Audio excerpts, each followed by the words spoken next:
Not how we do things, baby. Come on, sugar. Hapana kuacha juu ya hiyo. Sikia mimi unaongea English mingi, mimi nakufa na suffocate.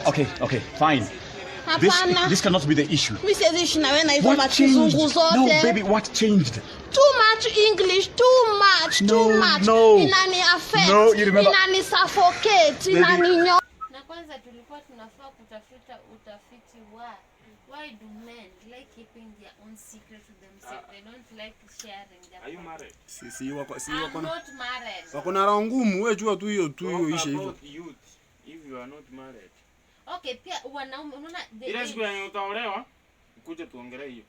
No, hata the youth right now, especially the men, unapata kuna wengine kuna mwenye alijua due to suicide, due to depression. Due to suicide. Alijua alitumia suicide akajiua. Ongea alitumia suicide akajiua. Okay. Alikunywa suicide. Suicide inaonekanaje yenye alikunywa? Suicide. Yeah. He took the suicide. He committed suicide. He committed suicide. He took suicide.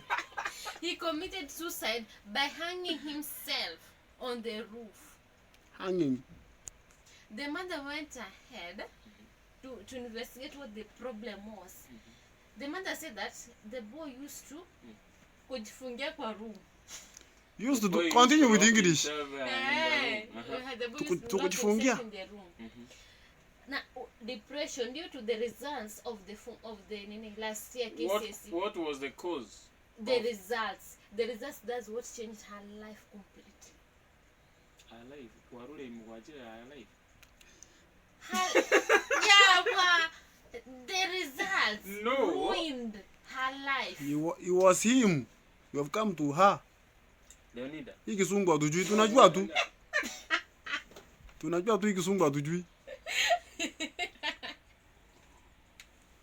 That's why I usually say what you know.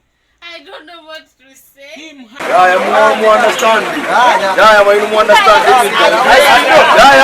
Yeah, you understand.